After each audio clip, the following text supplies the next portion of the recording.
जय माता दी। प्यारे भक्तगणों, स्वागत है, अभिनंदन है आपके अपने चैनल कहानी सुनो में। आज हम अहोई अष्टमी व्रत की पूरी विधि और कथा सुनेंगे। अहोई अष्टमी का त्यौहार आने ही वाला है, जो कि 5 नवंबर 2023 को रखा जाएगा। यह त्यौहार कार्तिक कृष्ण पक्ष की अष्टमी को मनाया जाता है। इस दिन बच्चों की माँ पूरे दिन व्रत रखती है। इस दिन सायंकाल तारे निकलने के बाद दीवार पर अहोई बनाकर उसकी पूजा करें। व्रत रखने वाली माताएं कहानी सुने। कहानी सुनने के समय एक पट्टे पर एक जल से भरा लोटा रख लें। एक चांदी की अहोई बनवाएं और उसमें 2 चांदी के मोती डलवाएं। जिस प्रकार हार में पेंडल लगा होता है, उसकी जगह चांदी की अहोई लगवाएं और डोरे में चांदी के दाने डलवा लें। फिर अहोई की रोली चावल दूध भात से पूजा करें। जल के लोटा पर एक सतिया काढ़कर एक कटोरी में सीरी और रुपए का बायना निकालकर हाथ में 7 दाने गेहूं के लेकर कहानी सुने। फिर अहोई को गले में पहन लें। जो बायना निकाला था उसे सासू जी को पाएं लगकर दे देंगे।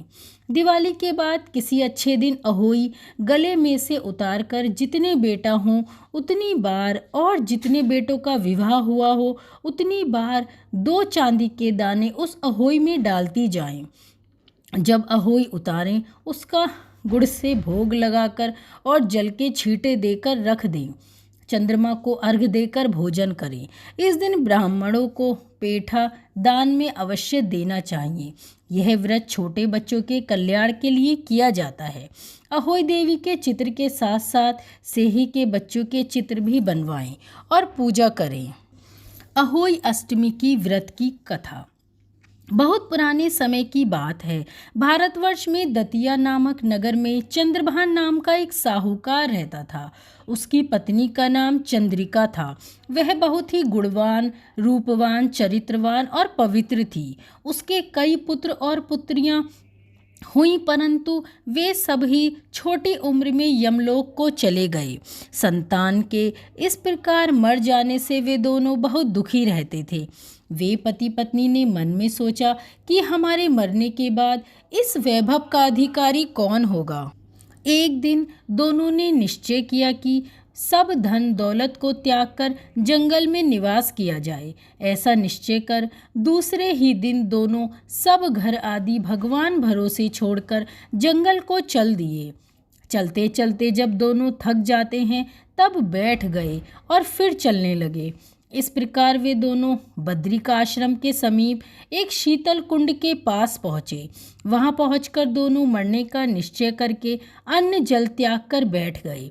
इस प्रकार बैठ उन्हें 7 दिन हो गए। 7वें दिन आकाशवाणी हुई कि तुम लोग अपने प्राण मत त्यागो। यह दुख तुम्हें पूर्व जन्मों के पापों के कारण ही मिला है। अतः हे साहूकार, अब तुम अपनी पत्नी से अहोई अष्टमी के दिन, जो कार्तिक कृष्ण पक्ष को आती है, व्रत रखवाना। इस व्रत के प्रभाव से अहोई नाम की देवी प्रसन्न होंगी और तुम्हारे पास आएंगी। तब उस देवी से अपने पुत्रों की दीर्घायु मांगना। व्रत के दिन रात्रि को राधा कुंड में स्नान करना।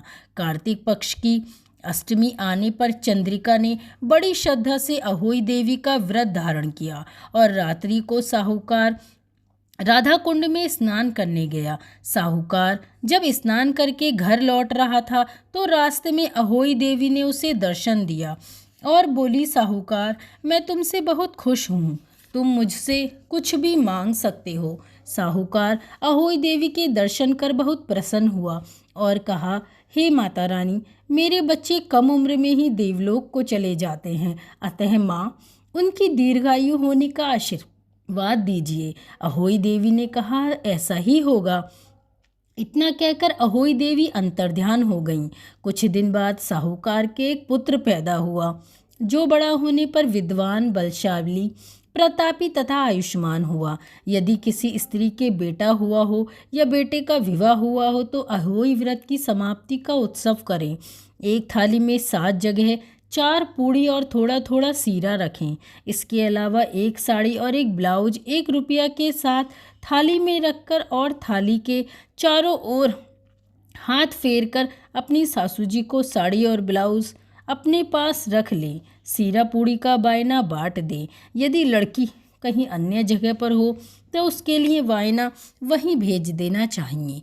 तो ऐसी कृपा है माँ अहोई माँ की। सभी माताओं बहनों को अहोई देवी की कृपा प्राप्त हो और सभी के बच्चे लंबी उम्र प्राप्त करें। बोलो अहोई माता की जय।